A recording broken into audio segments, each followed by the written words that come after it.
dirty as Harry and like Eastwood shit. He was on his way to Hollywood. He said these here cold streets he roam, and his heat be his chrome, and his trade be splitting domes and invading homes. And there you have it, smiled the anchor, as Lil Jerome smiled back and thanked her, and as he pimped, limped away, throwing up his gang symbol, hollering, Jack be quick and Jack be nimble, but the Jack'll be quicker and nimbler. Right then and there, she knew he'd disassemble her, and anyone who resembled her, so he just straight shot motherfuckers for talking about his mama. But he didn't even remember her, nor the dad that he never had, because like his baby's milk, Papa was all gone.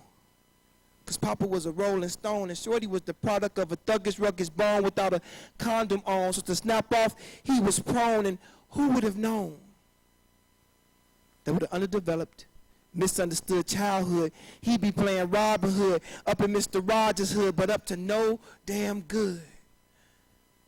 All the while on his way to Hollywood.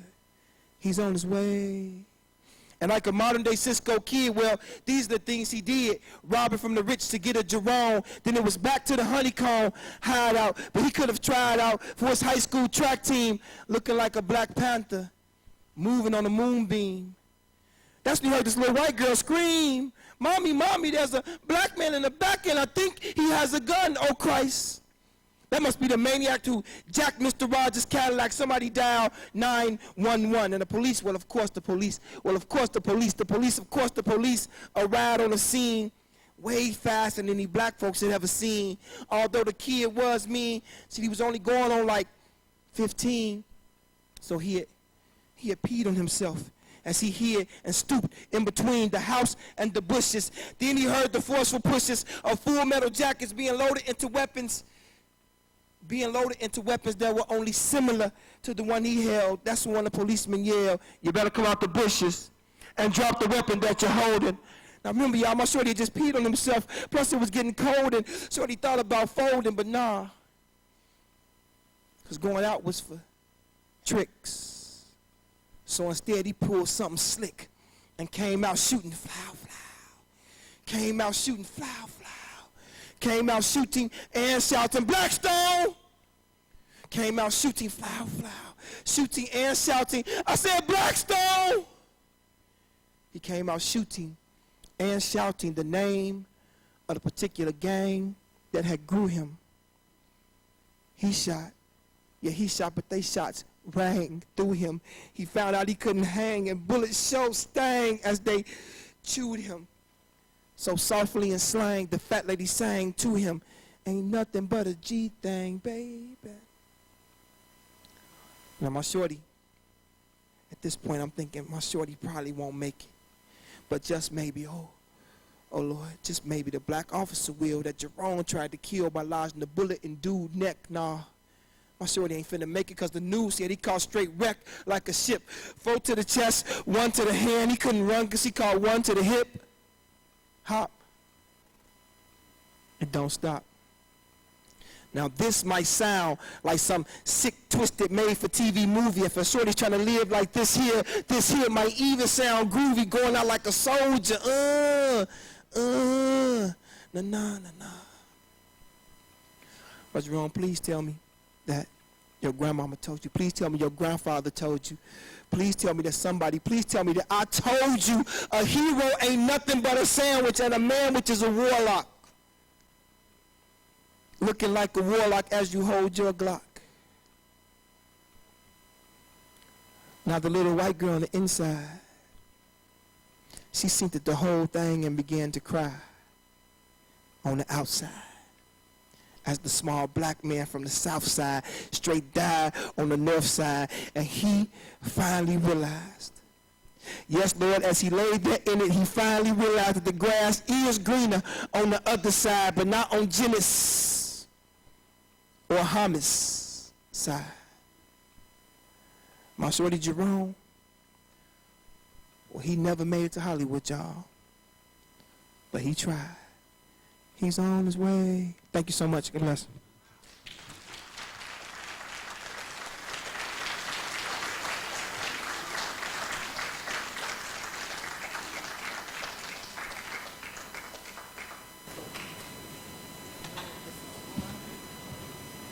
this on? Am I on? Can you hear me? Okay. I think I interviewed, is it loud enough? Okay, I don't know how you. I need to stand here. Okay. All right, because I move around, that's the reason why. I interviewed Malik when Malik was 27, I think. He's like, 70 now. Okay. I think okay.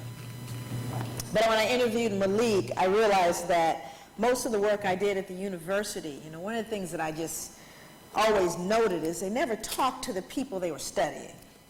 It's kind of a typical thing. There are a lot of people who never leave the computer lab. They never leave the rooms that they make assessments about us. And I always felt like, you need to talk to the people. My father always said, if you want to know who a person is, you need to talk to them. They'll tell you who they are. And so I struggled. Actually, the name of my dissertation was African American Male Youth Violence, Trying to Kill the Part of You That Isn't Loved, which was a statement that Malik made to me during that interview, is that so many of the brothers were trying to kill the part of them that wasn't loved. And so the foundation piece of my work was that very thing. My work, how many of you are familiar with post-traumatic? Actually, the last time I spoke here, I hadn't written a book, I don't believe, but I was on my way. And the work actually really came out of, I'm so pleased to hear Dr. Reed, because your work, I was over there kind of getting goose pimples because it all converges. It's all part of it. The problem is we don't have enough people in this room to have heard that. That's a problem. And namely our youth. If you were to just look around the room, you see that the average age of the person here, there's something going on in our communities where it's not being transmitted. Are you following me? And so what we have got to do, and there's a reason for that. There's a reason why the youth aren't here and don't believe they need to be. Don't understand that they're missing anything. Randall Robinson wrote the foreword to my book. And Randall said to me, Joy, the worst thing you can do to a people is to rob them of the memory of themselves. That's right. If you do not know who you are, you cannot possibly know where you're going. It's not possible. So I think that one of the things that my work did was it started to enkindle in me an understanding of what needed to be said, and that we have to say it first on the ground. Like, it's very interesting that the first thing I did was you all know, because I started on the ground. Most of my work was in the community and continues to be in the community. 25 years I worked specifically, with families, individuals, children, adults in the African American community and other communities of color. It was later that the book emerged and other folks started to realize that I'd written it. Namely the larger universities, Columbia, Harvard, Oxford University, I presented. And what was interesting about it is they were just finding out about it. But I wanted it to start on the ground because that's where it needed to be. You note that I'm saying creating a blueprint for healing. I rarely get to that part of my workshop or my presentation. I've written a study guide which should be coming out hopefully before the end of the year, which really operationalizes how we heal from this thing I call post-traumatic slave syndrome. I'm going to move quickly because some of you, I know that there's not a lot of time. It's thick. The material is thick. One of the things that I feel is also very important is we have to go about the idea of creating this body of work. We already know it's true, first of all. When I came up with post-traumatic slave syndrome, I didn't have to go look at nothing. I could just go look in a mirror. That's all I needed to do. But I needed to also move it to an empirical body of work that we could actually test and research. And that's so that it can move into arenas that are going to afford us the ability to reach out and to heal our people on a broader level. Because we already know it's true. I would love to think I came up with something unique. It isn't unique. WEB, Ida B. Wells, Carter G. Woodson. It goes on and on and on. I'm standing on the shoulders of some pretty profound people who already knew, most of whom could not publish in refereed journals because of racism, but published on this many, many years ago. I believe that part of, of our problem is that we have not been told the truth. We aren't telling the truth. We've not been told the truth, and our children are inheriting lies. And it is those lies, those secrets, that make us sick and keep us sick. I think that we have to understand the role that history has played in contemporary culture and in the contemporary injuries that we see. First thing that people have said to me, because it's interesting the pushback you get whenever you're talking about history. You get pushback. Oh, Pete, get over it, huh? You people. Who are you trying to blame now? What excuses are you people trying to make? I wasn't there. And you're free now, aren't you? It's like when you say slavery, it evokes such, visceral response in people. Visceral, like how dare you even say the words, and all of that comes out just for saying the word slavery. Just, I dare you, go out in public and say it. They'll take you down. But you can say Holocaust. Isn't that interesting? Matter of fact, they got 3 new movies coming out. 3 new ones. See, so if you get confused, Spielberg will make another one. See, because they're not confused about their Holocaust. They honor their Holocaust. And we don't honor ours, largely because we don't know what our Holocaust. We don't understand what it is. And I believe this, and the work that I'm looking at right now has to do with the role that shame plays with us as a people. We just don't want Mr. Jimmy to think we complaining. Oh, heaven forbid I seem like a victim. All of these things come up the moment we talk about our history. Those are the shoulders we stand on. Yes. How is it that we feel such, One of the things that happened to me recently is I went to Ghana. And I just got back from Ghana, in fact. And I took 3 days off to go spend with my brother, Oscar DeGrue, in Los Angeles so that I could get spiritually recentered, so I can get up and talk to folk. That's how deep Ghana was. Ghana was so deep that I would have written the book differently had I known what I learned in Ghana. And what I learned in Ghana is you've been lied to. You've been bamboozled. You've been hoodwinked. You've been had.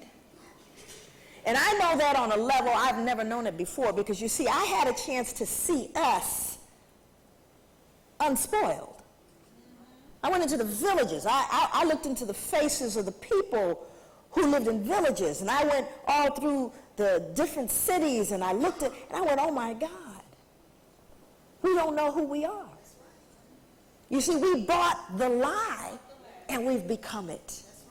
It is, I can't even tell you, I can't go there because I go to another place. So I'm going to start with, the numbers, first of all, of those who got to the slave castles. This is Cape Coast Slave Castle.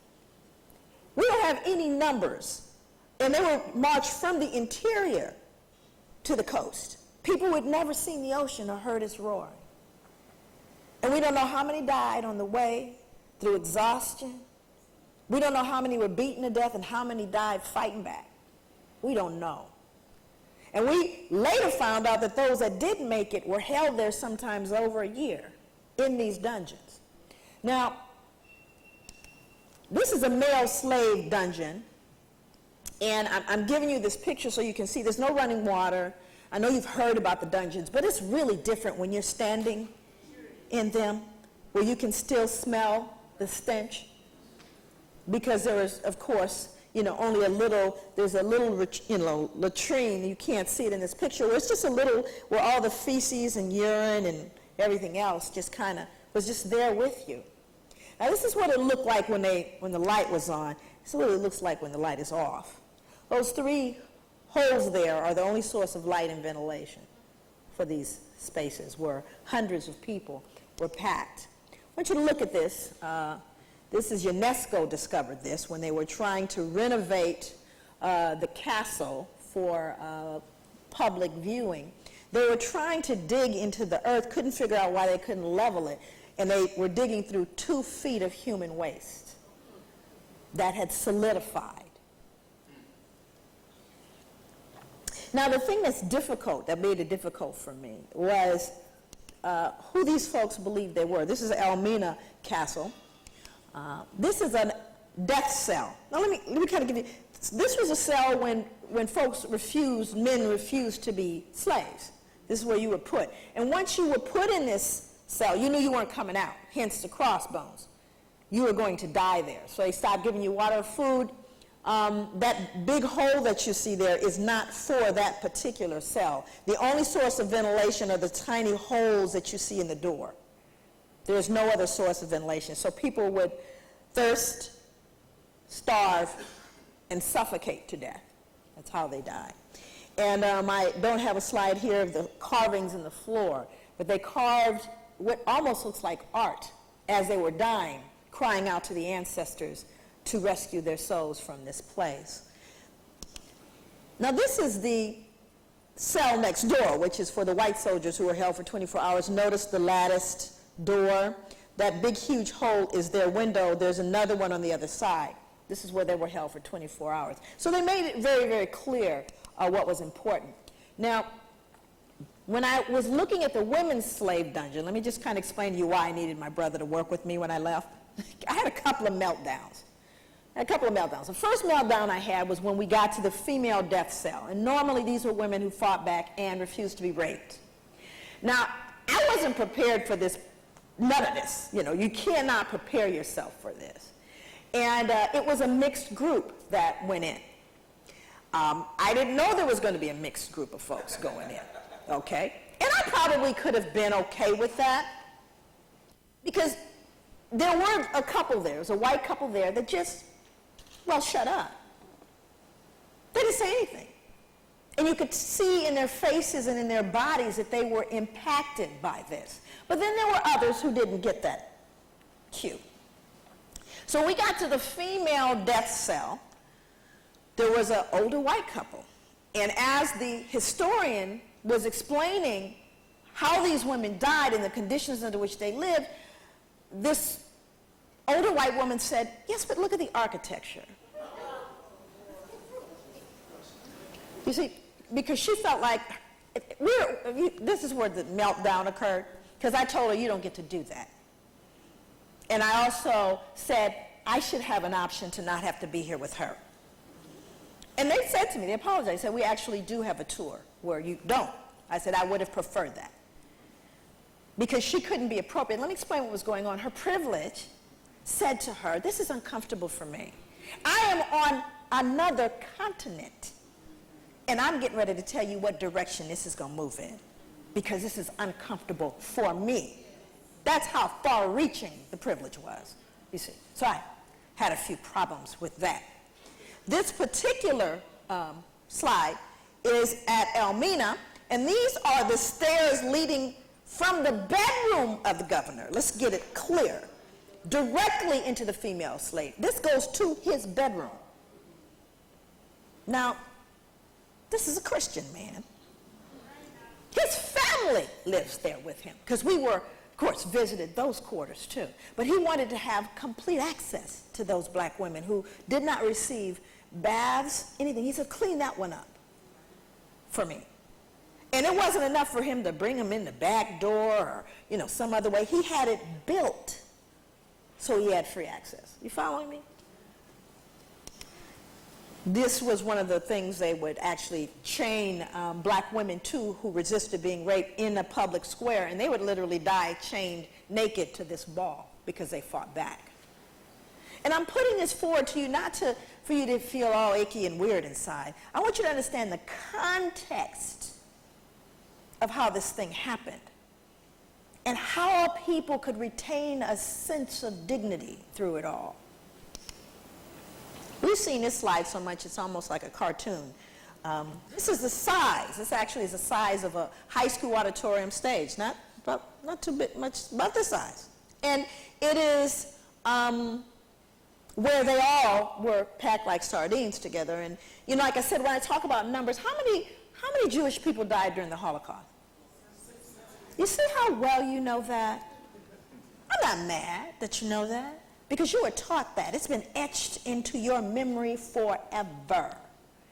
And you have never gotten a lesson, I can guarantee you, about the numbers that died during the Middle Passage of slavery. You didn't get a class about that. I can guarantee you learned that far later. Even the books that publish it have only been published of late. Even though we know there was documentation based on ship manifests of the numbers that died. And there's no number, again, like those who walked from the interior to the West Coast. So we know the low figure, and this is in the Communist Manifesto, if you want to see it, is 9 million. That's the lowest figure on record. How could we not know?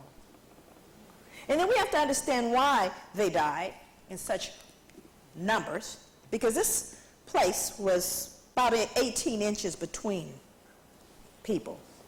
This is where they slept. It's where they wept. It's where they ate. It's where they defecated. It's where they urinated. It's where they menstruated. It's where they vomited. It's where they sometimes gave birth and died. 18 inches of space between them. There is not a plaque. There's not a statue. There's not a day of remembrance for them. Those on whose shoulders you stand. How can that be? Even now, 2008, with the apology intact, you have no acknowledgement, and there is a reason for that. We start with James. I'm not going to spend a lot of time here with him. I'm going to tell you, because I tell everyone everywhere I go, and I just spoke in Bermuda where they all look like this when they get together. You should always be concerned when you see folks dressed this way. It's just a general experience I've had. If you see them dressing up like this, something wrong. And so one of the things that I realized about, about this whole idea of slavery, because the pushback you get around slavery is, let me give you a few of them, because I know you get them. Well, one, of course, you're free, and that's questionable, but let's look at the whole idea that people say, well, slavery is not a new institution. Other people have had slaves, So why are you tripping? Slavery is not new. However, American chattel slavery does not have a likeness. It's not like. So this slavery is far different from any of the sense of slavery that existed prior to it. It differed in the manner in which a person became a slave. It differed in the treatment of slaves. It differed in the length of servitude. And most of all, it differed in the way owners treated their slaves, or their whole belief about their slaves. And part of that way of looking at the slaves had to do with dehumanization, different than other forms of slavery. Most people who became slaves in other societies became slaves as a result of war. Two societies went to war, the winners enslaved the losers. Sometimes in a case like Rome, where you had a more dominant society, would make war on a weaker state and steal the manpower. Europeans, however, systematically turned the shipping, capturing, selling of other human beings into a business that would develop into the backbone of an entire economy, providing the foundation for the world's wealthiest nation. That is different. And we need to be very, very clear about that it's about power and money. It was then, and it is now. Never changed. And we have to understand that in the context. And when you read this statement, this was basically the Three-Fifths Compromise. And the Three-Fifths Compromise wasn't too different from what happened in Florida. Because here's what happened. In the Constitutional Convention, they were trying to figure out, this was an opportunity to abolish slavery. Of course, the Southerners wanted to keep it because they were slave owners, Northerners. It wasn't really about trying to, can we all get along? It had to do about money and power. They saw this opportunity to abolish slavery. One state was the only state that decided it wasn't going to go along with abolishing slavery and would not be part of the Union if they abolished slavery, which curtailed the whole discussion and tabled it, making slavery legal under the Constitution. Does anybody know which state that was? South Carolina, yeah. They were the ones that couldn't. And so they basically were stalemated. So now the issue was, how are we going to count slaves into the population count? Now consider this. Delegates considered the more people represented in a state, the more delegates they can send to the House of Representatives, the more power they can wield, right? Well, of course, Southerners wanted to add the slaves. Northerners saying you can't add them, you don't even include them as human. How do you do that? So the 3/5 compromise is, rather than each slave being counted as a person, 3/5 of a state's total slave population were counted in that total population, and this way African people of African descent, enslaved Africans, became 3/5 of a human. Just that quickly, you see. But you can barely see in these writings that this is a human being you're talking about. This becomes very important as we move forward. Richard Oswald, another one of those people, I call him an absentee slave owner. This is the son of a Presbyterian minister, international trader of enslaved Africans, majority shareholder in Bance Island, dominant figure in Grant Oswald and Company. You should look that up. Amassed a fortune that would be worth $68 million today. That's how well he did. He never left home, so he could stay dressed up like that. Then we have this fellow. You all know him, right? Best known for? Yes. I wanted to know how he was before he founded that Amazing Grace, because it took him a long time to find that amazing grace, let me just tell you. And let me give you an idea, an understanding. Most of you are familiar with our work, know that part of my question as a social scientist is, how did a people who deem themselves superior, moral, intelligent, and civilized engage in barbaric behavior for centuries? How does one reconcile that opposing perspective? And here's what I do know, and I know my fellow mental health people in the audience know, that human beings in general cannot function with too much internalized conflict. Hence, something called cognitive dissonance. Cognitive dissonance is what it sounds like. Cognitive thinking discord. When people are faced with stuff that conflicts internally, they get all twisted. So we have to reconcile any conflict that's going on mentally, emotionally, spiritually, internally. Anything inconsistent with my beliefs and my behavior. Now, Dr. Edwin Nichols, most of you, if you haven't heard of Dr. Edwin Nichols, you need to bring him in. Dr. Nichols studied for many, many years. He is now in D.C. He pioneered work in something called the philosophical aspects of cultural difference. He talked about, and he's a retired industrial psychologist, wrote his dissertation in German. I can tell you a little bit about Dr. Nichols.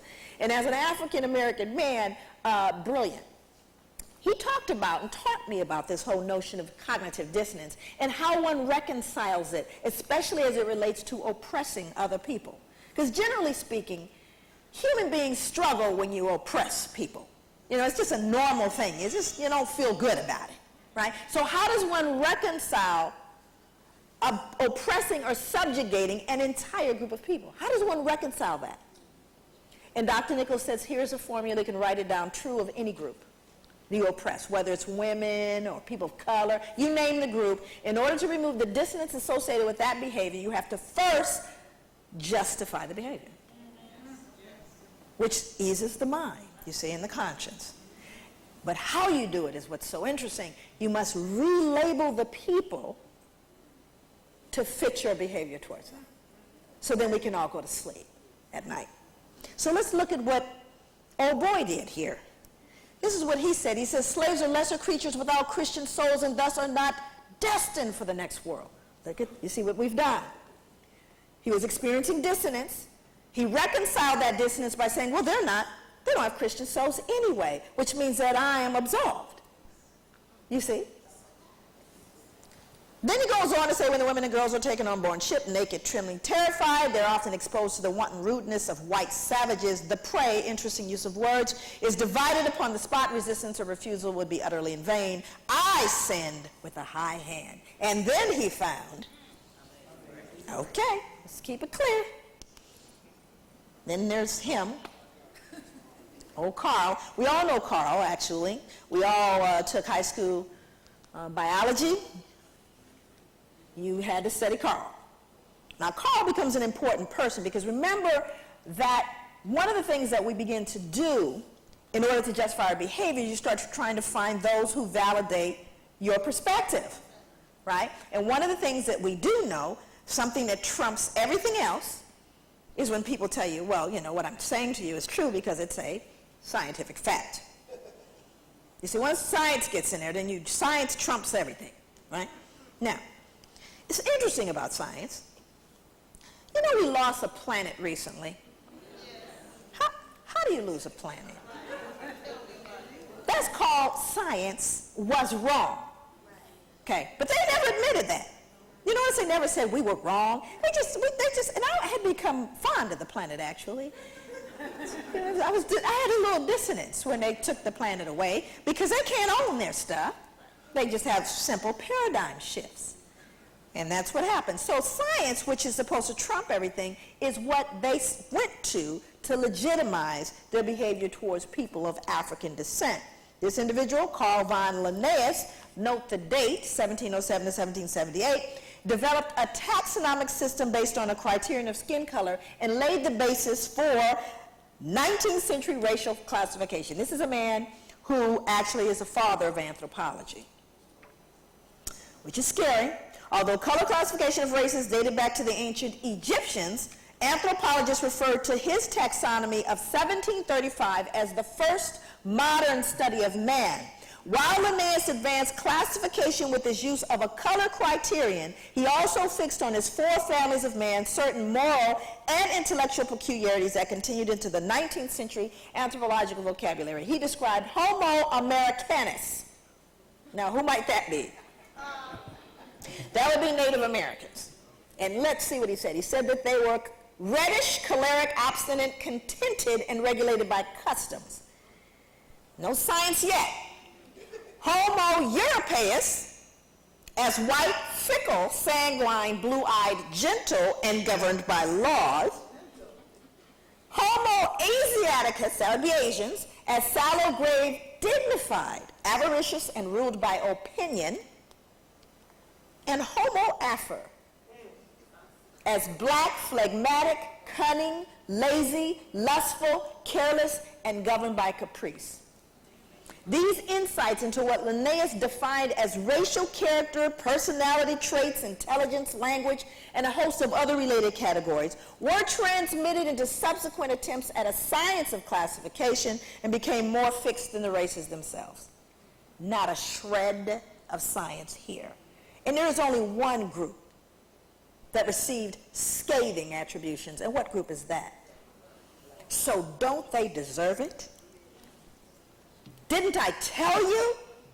Look at who they are. It's scientifically proven they deserve to be enslaved. Remember, in order to remove the dissonance, you must justify your behavior. How do you do so? By relabeling the people to fit your behavior towards them. Do they not deserve it? Of course we enslave them, but we've told you what they are scientifically.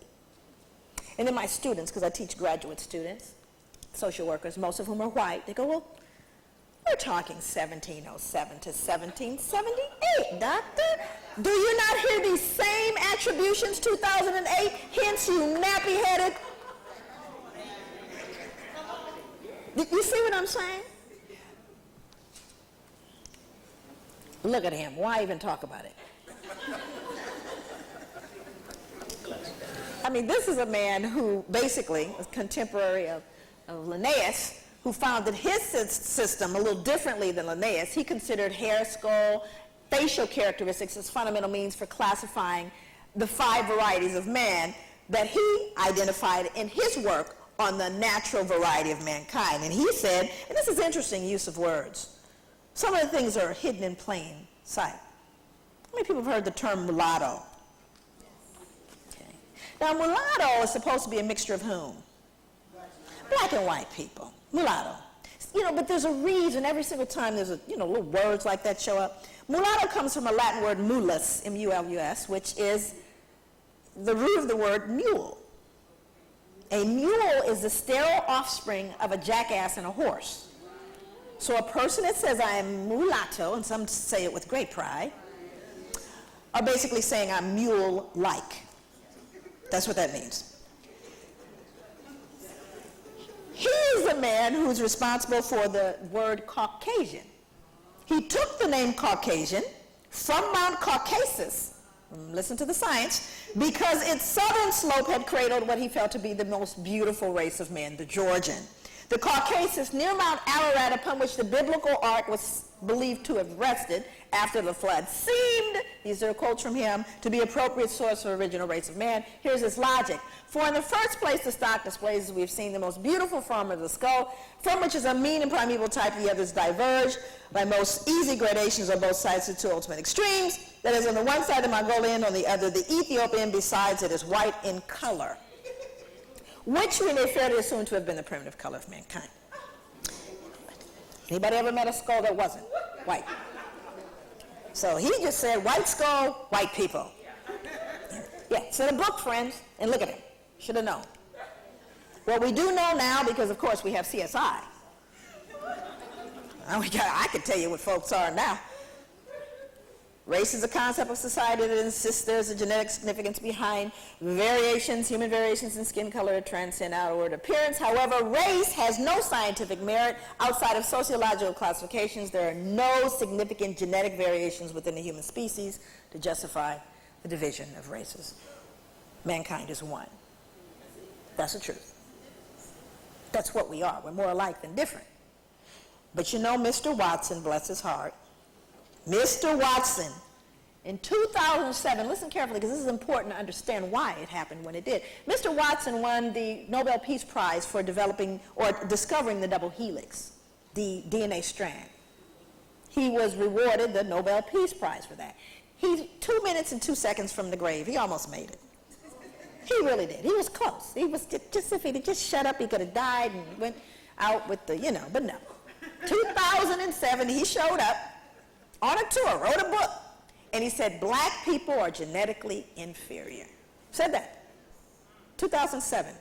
I was touring in the UK during that time. Now, let me explain why I was there. I was there because the United Kingdom, Tony Blair, well, he was supposed to apologize. He really didn't. He offered what he calls a statement of regret for slavery and for the slave trade. 2007 marked the bicentenary, the 200-year anniversary of the end of the slave trade in Europe. So the entire country celebrated, acknowledged that. Mr. Watson started experiencing cognitive because we were saying his people were bad. He didn't like the fact that his country was apologizing, so he needed to remove his dissonance by what? Justifying. So he came out, he says, no, you don't have to apologize. They deserve it, you see, because they are genetically inferior. At which point, they started taking the books off the shelf, canceled the tour, fired him. And he came back and he go, oh, I'm sorry, there is no scientific merit to my making that statement. He just couldn't help himself, you see, because it was creating dissonance for him. And he needed white people all over to know we didn't do a bad thing. For centuries, they deserved it. Are you following me? This is 2007. And then what's interesting, I talked to African Americans, people of African descent all over the world, really. And I said, does anybody know where the bicentenary, the end of the slave trade in America? And there's like, yeah. Can I call home? Can I? 2008. Isn't it interesting that you heard nothing about it? This is marking the bicentenary of the end of the slave trade in America. But there was nothing said. And shame on us for not. You see, because in order to draw attention to it, then you'd have to acknowledge that it actually happened. And we're not getting ready to do that because we're not going to tell the truth, you see. And then there was this kind of the little, I told people there was an apology and black people said, really? Who? Where? Where was the apology? House of Representatives issued an apology. Not only did they apologize, the book ought to really be selling well because they said, yeah, we did it. We're sorry we did it. For all them centuries we did it, we're even sorry for what we did after that. Matter of fact, we're sorry we didn't toe you up today. This is what it says. Google it. And then they say, basically, yeah, we did it. We know that we've created problem and hardship today for you. And, well, we'll try to do better, was essentially what they said.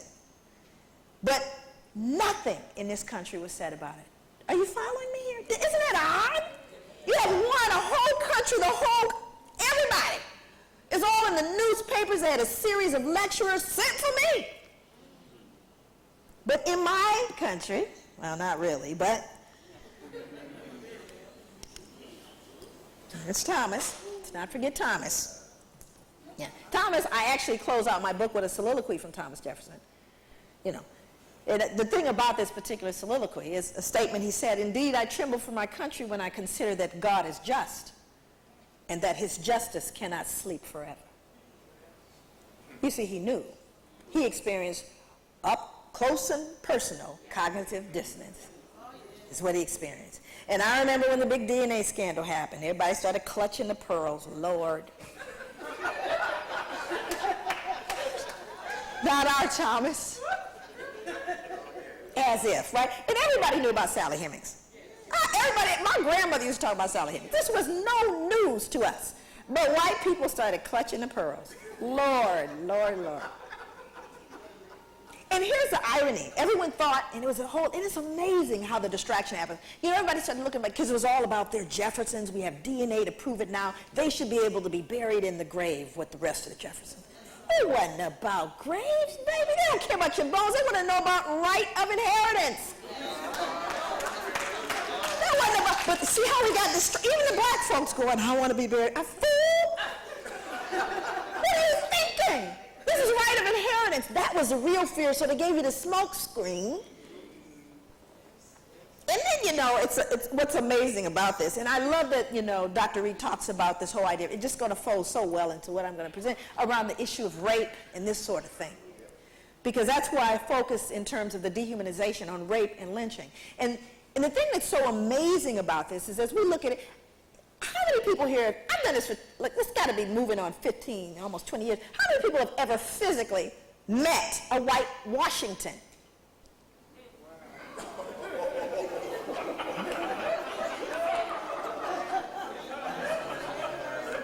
Okay, go on and do the math on that. Okay, just go on and do the math.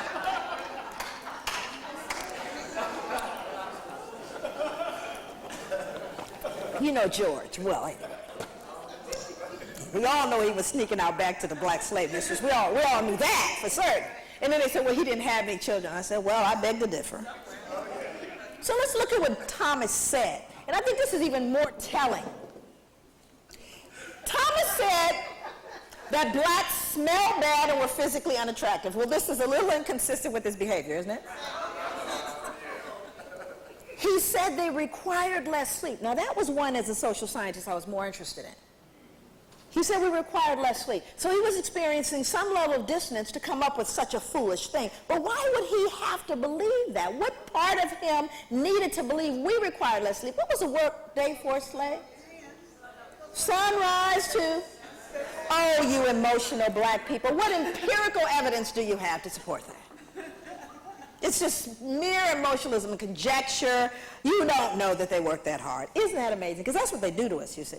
That's what they say. Well, you have no empirical evidence of that. Well, actually, we do, because once again, we have CSI. And recently, they unearthed a burial ground in New York on Wall Street, in the shadow of the bull. And they unearthed what they saw in those bones. One, lots of children and infants. Infant mortality rate was high. Then they would see injuries to like a large frame man, black man. And the injury would show that the muscle actually detached itself from the bone as a result of exertion. Not injury, exertion. That means he worked so hard, the muscle detached itself from the bone. And nobody does that on purpose. But you might do it if there's a gun trained on you from sunrise to sunset. And then you could just ask the slaves. So you can go to the library. There are thousands and thousands of slave narratives. I just pulled this one out of the Library of Congress. Sarah Gudger said, never known nothing but work, never knew rest, felt like my back was going to break. This is the gospel truth. So they told us, you see. So the other thing he says we were dumb, cowardly, and incapable of feeling grief. You see, these are the things that I think we need to zero in on. What dissonance was he experiencing? Because, you know, he was trembling for the country. What dissonance was he experiencing that he would need to believe we were incapable of feeling grief? Why would Thomas Jefferson need to believe that so he could go to sleep at night? What was he doing? He was separating mothers and fathers and children from their parents and wives from husbands. And he says, surely they cannot feel grief. That would make them like me. And so to reconcile that dissonance, he said we simply don't feel grief. Are you following me? See, this stuff is so thick in terms of how deep it is.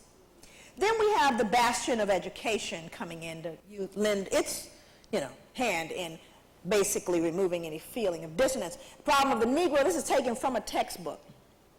The problem of the Negro, the Indian, and all the other uncivilized races is essentially the same. Problem is how a relatively large mass of people inferior in culture and perhaps also in nature can be adjusted relatively to the civilization of a people much their superior in culture. How the industrially inefficient nature man can be made over into the industrially efficient civilized man. We're just trying to help y'all. White man's burden manifests destiny. You see, this is to remove the what? The dissonance. So we're not doing anything wrong here. We're just trying to bring you all along. And then there was, of course, the history of eugenics, which happened, right, when folks got freed. And they were just trying to basically breed better human beings. And they identified the groups that had bad blood, such as Southern Europeans, they're dark. Jews, well, they're dark too. Africans and Latinos were predisposed to defective genes. How many of you saw Rabbit-Proof Fence? It's not an easy movie to see. It's all about Aboriginal people and this whole idea of eugenics. It was ended officially in 1970. Then there's J. Marion Sims. This is an individual right now. There's a statue of him in Central Park, which there are protests to bring down. Those of you that are not familiar with the work of Harriet Washington, book came out, I think, in 07 or 08, maybe. Harriet Washington wrote a book called Medical Apartheid. And those of you that are familiar with the Tuskegee syphilis experiment, child's play. What she unearths is difficult to read. I read the first 100 pages and started having nightmares. Okay, I just need you to know that what she unearthed, and she starts indicting a lot of folks, Johns Hopkins, notable institutions. I mean, think about centuries of total, absolute access to a people to do with them whatever you want. And science played a high hand in that. J. Marion Sims, and this is where it becomes very important. J. Marion Sims was a physician in the mid-1800s who was credited with the creation of the first vaginal speculum, which was made from a pewter spoon. Sims had built a makeshift hospital in his backyard where he conducted surgical experiments on countless unanesthetized African slave women. So he would cut into black enslaved African women and basically say they don't need any anesthesia because their race makes them more durable. And thus they are well suited for painful medical experimentation. Now this becomes a very important piece to look at, because when we start looking at that whole issue of rape hysteria, let me give you some numbers so we can be clear about that. According to the mid-1800s census, there were over 600,000 mixed-race babies born in the United States. 600,000. This was during miscegenation, which meant that it was illegal to marry someone of another race. So folks were sneaking out back a lot, you think? But you see, who then are we afraid of as being the rapist? Isn't it interesting how the focus changed? Because sheer numbers bear out who's raping whom. Very clear. But this becomes something that they cannot escape. I did a talk for New Jersey School of Dentistry and Medicine. And during the break, I talked about J. Marion Sims, and as I was walking down the corridor, peripheral vision, there are these museum cases, glass cases, and in them are crude instruments, like wrought iron looking stuff. And I'm thinking, no, it can't be. And there they were, the instruments of J. Marion Sims. I confronted the president and I said, these are the torture items of my Holocaust. How dare you display them in this way? And if you are going to display them, then tell the truth about how they were created and the monster he was. They certainly wouldn't have the instruments of Holocaust for Jews displayed in such a way. You follow me? Yes. But we walk by so ignorant of who we are. And this man is glorified, who literally experimented. And my question was, where did he get these women from? Where did they come from? He got them from slave masters who brought these women to him, and they said that these women, quote, are not fit for duty. They suffered from what he termed, a particular disorder, an obstetric fistula. An obstetric fistula is a breakdown of tissue in the vaginal wall, frequently as a result of childbirth. In other words, enslaved African women would bear down, and when they would push, there was no one there to, one, give them anesthesia or do an episiotomy or help when they tore. So they would tear all the way through, clear to the bladder. This particular disorder causes leakage of both urine and feces because once it heals, it does heal, but there's gaps in the skin, you see. So the urine and feces drip all the way through into the vagina, which made for an uncomfortable, unbearably miserable life, but also a smelly existence.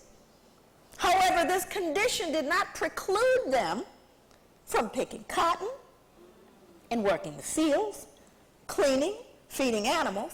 So what then were they unfit for? Well, the obvious answer is that while black slave women were required to do manual labor alongside their black male counterparts, one of their other inescapable duties was to also sexually serve their masters. Their malodorous condition made them less sexually desirable and thus unfit for duty. And here's an important thing to know, because we have to also make laws so that people are no longer culpable or in any way guilty for raping a black woman. So they said it was impossible for a black woman to be raped under law because the regulations of laws to the white race on the subject of sexual intercourse do not and cannot, for obvious reasons, apply to slaves. Their intercourse is promiscuous. So black women could not even be raped, you see, in a court of law. But they weren't the only ones to suffer under Sims' reign. Black infants were the most innocent of victims. They suffered from what is called trimus nascentium, now commonly referred to as neonatal tetanus. Tetanus originates in horse manure, the likely cause of the disease in slave infants, given their living conditions and proximity to animal stables. Sims, however, attributed this condition to the indecency and intellectual flaws of black slaves, together with skull malformations at birth. He attempted to treat this malady by trying to pry the bones into alignment with the use of a shoemaker's awl. I was careful to get one from 1800s. So he would put that into the skulls of brand new infants in an effort to realign their skulls because of the intellectual flaws and indecency of their parents. 100% fatality rate. And here's the irony, he caused the disease. He and others like him. But you see, y'all are free. Why are you talking about this? So then this is basically the worst picture in my book. The pictures you're going to see are not in the book. This is, of course, a man who's being beaten. Those are keloids, or the overhealing of skin, often used as actually a form of almost tattooing in certain African countries. And what we're looking at here is a man who's been beaten, because each one of those represents tearing actually into the skin. So he's got a lot of beatings going on here. And I began to wonder, how many people got beaten to death? I mean, they beat this man severely, and he lived. But what if he did beat someone to death? What then? Well, We have to create a law that absolves you of any kind of guilt. So we created the Casual Killing Act, just in case you beat someone to death. And if any slave resists his master, owner, or other person by his or her order correcting such slave, and shall be happen to be killed in such correction, it shall not be counted felony, but the master, owner, and every other person so giving correction shall be acquit of all punishment and accusation for the same, as if such accident had never happened. Casual Killing Act. You got to remove any dissonance. So I said, well, who was beating folks so badly that, you know, so I actually looked into the laws, and I wanted to see who was actually beating people to death that they would need to create a law. And this you'll never hear. White women were beating black children to death. That's why they needed this law, because she had to go to church, you see, on Sunday, and be absolved of beating that black child to death. So they did this for her. And then, you know, those of us in the mental health field, we had to add our group's profession into this. In the early years of the 19th century, a physician named Samuel A. Cartwright argued two particular forms of mental illness caused by nerve disorders were prevalent among slaves. One was drapetomania, which was diagnosable by a single symptom, the uncontrollable urge to escape from slavery. So now what we've done is we've pathologized your desire to be free. Something must be wrong. Drapetomania, that must be it. They want to be free, something wrong with them. See, and it would be funny if it weren't true that these things were written to remove the what? The dissonance. You see, everything became projected upon, and we bought it, by the way. We bought it. Now, this particular picture, a famous one, and the next one is even more alarming, but a lot of people, when I show this, you know, we've seen it. The reason why you've seen it is it was made into a postcard. Because when your family couldn't make it to the lynching, you took and made a postcard to send it to them because they missed it. This is taken at one book, if you want to look at all of these, Without Sanctuary, which is pictorial. But I often say to people, don't get that book. Get 100 Years of Lynching. No pictures, all newspaper accounts. People start talking about Willie Lynch. Lord, don't ever say, I tell people all the time, don't even mention Willie again. Not necessary. Because look what happened the moment you mentioned Willie. Well, you know, we have some Harvard scholars that have recognized some inconsistencies in the language usage which would not have been available during this time. Thus, we cannot substantiate in a direct and conclusive way that this document is, in fact, real. And you had black folks, once again, it's smoke and mirrors. See, and everybody started going, we want our Willie Lynch. I go, you want Willie? Tear it up, take it, read 100 Years of Lynching. It makes Willie Lynch child's play.